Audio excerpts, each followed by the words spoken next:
چیز ہے، اس کے بعد بھی اگر آنکھ نہیں کھلتی کسی انسان کی تو میں نہیں سمجھتا کہ وہ اپنے گرد اس نے جو یہ فلا تزکوا انفسکم، اس نے جو اپنے گرد تزکیہ نفس کا ایک مصنوعی حالہ بنا لیا ہے، کبھی بھی وہ اس حالے سے نکل سکے گا اگر اس حدیث سے بھی آنکھ نہ کھلی۔ اور وہ حدیث کیا ہے؟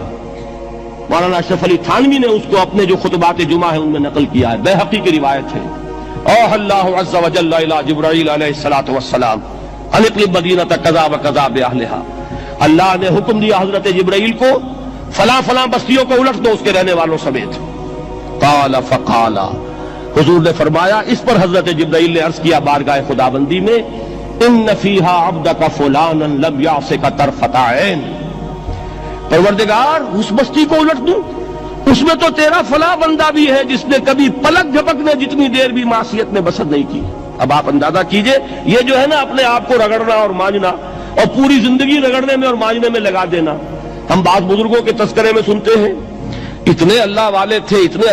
تھے کہ ان کا گھوڑا بھی کوئی مشکوک دانہ نہیں کھاتا تھا، اور وہ خود جو ہے وہ انگریز کی عدالت میں بیٹھے ہوئے اور انگریز کی نوکری کر رہے تھے۔ یہ ہے وہ میکروسکوپک اور مائکروسکوپک کا عدم توازن، طاغوت کی چاکری کر رہے ہیں، انگریز کی ملازمت کر رہے ہیں، انگریز کے قانون کی تنفیذ کے اندر اعلی کار بن رہے ہیں،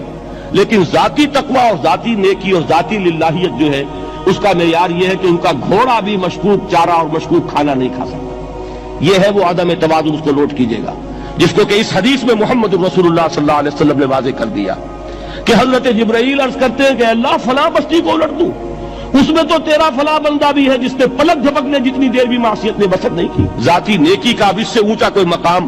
کوئی شخص مجھے اگر بتا سکے تو میں اس کا مرید ہو جاؤں گا۔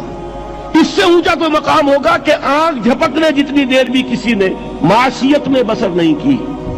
ذاتی نیکی کی معراج۔ لیکن حکم کیا ہوا بارگاہ خداوندی سے؟ قال فقال، حضور نے فرمایا، اللہ تعالیٰ نے حکم دیا جبرائیل کو، اقلب علیہ وعلیہ، الٹو اس بستی کو، پہلے اس بدبخت پر پھر دوسروں پر۔ کیوں؟ فإن وجہہ لم یتمار فی ساعۃ قط، اس لیے کہ اس کا چہرہ کبھی میری غیرت میں سرخ نہیں ہوا، اس چہرے کا رنگ نہیں بدلا۔ بے غیرت انسان، بدیاں پھیلتی رہیں، میرے دین کو روندا جاتا رہا، میری شریعت کی دھجیاں بگڑتی رہیں، عوامر کا مذاق اڑایا جاتا رہا، نواہی کے لیے دنیا کے اندر جن چیزوں سے میں نے روکا اس کے لیے فلسفے تراشے گئے، اور یہ لگا رہا مست رکھو ذکر و فکر صبح گاہی میں اسے، یہ سوائے ذاتی اپنے اس اصلاح کے اور ذاتی تقوی کے اور ذاتی نیکی کے اور ذاتی عبادت گزاری کے یہ میدان میں نہیں آیا، اس کا خون نہیں کھولا کبھی،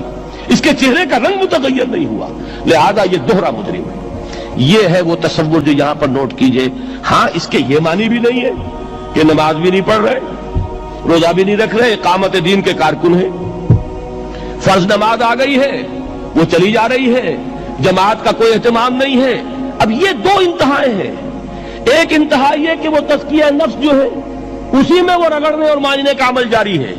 ایک یہ کہ اس کا سرے سے کوئی تعلق ہی نہیں، اپنی ذات سے بحث ہی نہیں۔ وہ کیفیت وہ ہو گئی ہے جو یہود کی آئی ہے قرآن مجید میں کہ تامرون الناس بالبر وتنسون انفسکم وانتم تتلون الکتاب، کیا تم لوگوں کو نیکی کا حکم دیتے اور اپنے آپ کو بھول جاتے ہو؟ یہ دوسری انتہا ہے۔ پھر وہی بات عرض کروں گا، وہی بال سے زیادہ باریک اور تلوار کی دھار سے زیادہ تیز راستہ ہے جس پہ چلنا ہوگا، کہ نہ یہ ہو کہ وہ مبالغہ ہو رہا ہو،